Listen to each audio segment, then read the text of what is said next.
नमस्कार। हमने Mercedes Benz की आने वाली स्ट्रैटेजी पे पिछले एपिसोड में चर्चा की थी।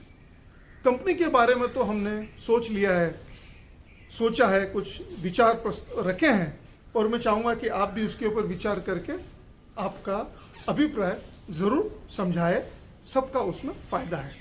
अब देखते हैं कि ये जो डायरेक्ट बुकिंग कंपनी से एक कस्टमर कर सकता है मर्सिडीज बेंज से, तो डीलर पे क्या परिणाम होगा, क्योंकि डीलर जैसे हमने देखा वो रहने वाले हैं, क्योंकि इवेंचुअली आपको व्हीकल को सर्विस भी लगेगी और खरीदने के पहले आप सिर्फ ब्रोशर पढ़ के तो नहीं लेंगे, तो आपको एक पूरा व्हीकल के बारे में समझाने के लिए शोरूम में तो जाना ही पड़ेगा। तो डीलर आज वो रखने वाले हैं। तो डीलर को अब चुनौती क्या है? कंपनी इन्वेस्टमेंट करेगी व्हीकल्स में। एक बार डीलर ने उसकी शोरूम लगा दिया, सर्विस सेंटर उन्होंने खोल दिया, तो फिर डीलर का काम क्या रह जाएगा? क्योंकि मार्केटिंग का एफर्ट शायद कंपनी करेगी। डीलर को भी उनके लोकल एरिया में उनके अलग अलग मार्केटिंग के टेक्निक तो खैर लाएंगे ही, लेकिन ज़्यादा जोर मुझे लगता है मर्सिडीज उनके मार्केटिंग पे रखेगी कि ज़्यादा से ज़्यादा कस्टमर उनके पास आए और के ब्रांडों के मुकाबले। अब मुझे लगता है डीलर का काम फाइनेंशियली थोड़ा सेफ हो गया। उनकी जो कमिटमेंट फाइनेंस की थी वो कम हो गई, तो शायद उनको जाके आगे कंपटीशन और डीलर से और एरिया से आ सकती है। डीलर का अब चैलेंज जो मुझे दिख रहा है वो रहेगा कि डीलर का एग्जिस्टिंग मार्केट में उनका क्या परसेप्शन है। अब चूंकि डिस्काउंटिंग अब निकल गया है, अब और ब्रांड तो कंपनी का एक बार आपने डिसाइड कर लिया कि आपको ई क्लास लेना है, अब आप पे ऑप्शन आएगा कि मैं कौन से डीलर से लूँ। आपको फॉर्म में टिक मार्क करना है और वो शायद डीलर, अगर आप पूना से तो पूना में हो सकता है, और आप पूना में है तो आपको कन्याकुमारी से लेना है तो आप कन्याकुमारी से भी ले सकते हैं। आपकी मर्जी, वो फ्रीडम आपके पास रहेगी।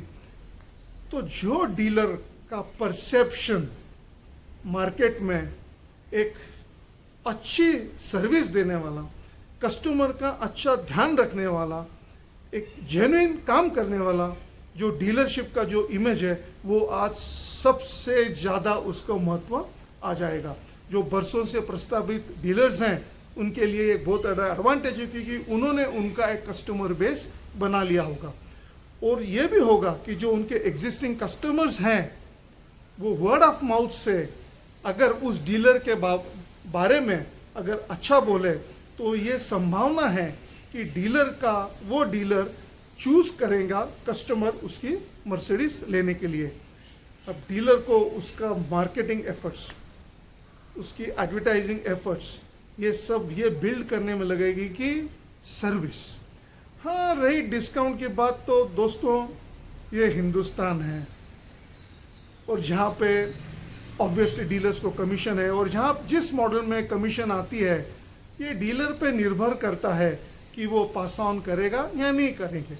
हमने इंश्योरेंस में देखा है, हमने एडवर्टाइजिंग एजेंसीज में देखा है, अगर रास्ता निकालना ही है थोड़ा बहुत डिस्काउंटिंग करने का तो अंडर टेबल हो सकता है। लेकिन मेरे एक मित्र है जो मर्सिडीज के डीलर है, उनसे मैंने बात की, वो बोले ये बहुत डिफ़िकल्ट है क्योंकि कंपनी इसके ऊपर बहुत स्ट्रिक्ट वॉच रखने वाली है, और अगर कोई डीलर डिस्काउंट देते हुए अगर पकड़ा गया तो बहुत बड़ी पेनल्टी उसके ऊपर आ सकती है। तो मुझे लगता है दोस्तों वो जो डिस्काउंटिंग वाला जो चक्कर है वो शायद निकल ही जाएगा, और बहुत थोड़ा ही रहेगा, तो उसको हम नज़रअंदाज आज की तारीख पे कर सकते हैं। आगे देखेंगे कैसा होता है।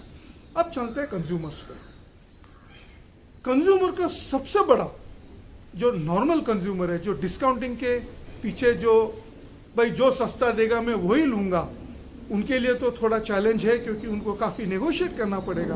बट अदरवाइज अगर आप देखेंगे तो कस्टमर को एक बहुत अच्छा फ्रीडम मिला है, उनको एक कहीं तो भी तसल्ली मिली है कि नहीं, मैंने मेरी मर्सिडीज के लिए योग्य कीमत दी है, या यूँ कहिए कि मैंने ज़्यादा कीमत किसी और से नहीं दी है। वो उसको एक सबसे बड़ा एक सेटिस्फैक्शन का लेवल होगा कस्टमर के हिसाब से।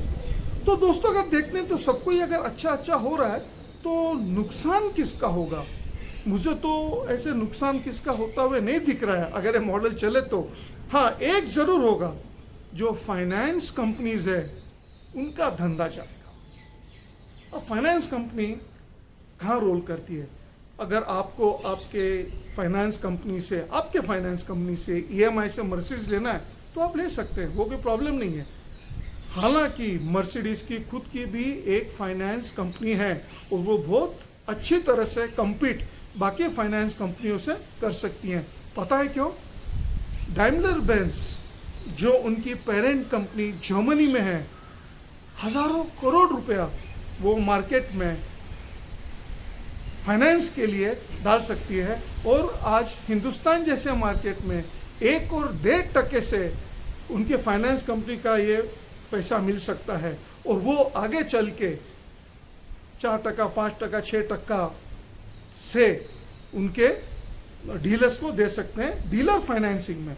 तो अगर फाइनेंस ही अगर कंपनी कर रही है तो फिर ये जो फाइनेंस कंपनी जो डीलर फाइनेंस कर रही है उस पर मुझे लगता है बहुत बड़ी रोक आ सकती है।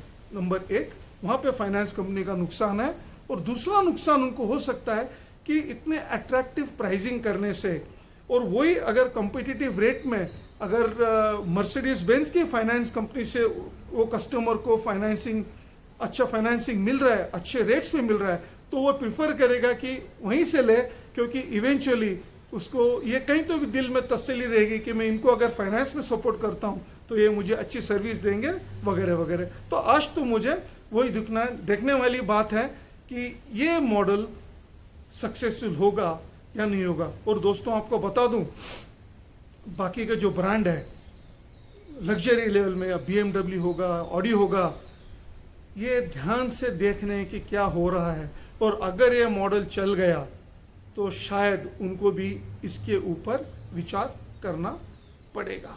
और फिर मज़ा आएगा जब टेस्ला हिंदुस्तान में आएगी, उनका मॉडल लेके, उनका मार्केटिंग चैनल लेके, तो वो भी एक देखने वाली बात होगी।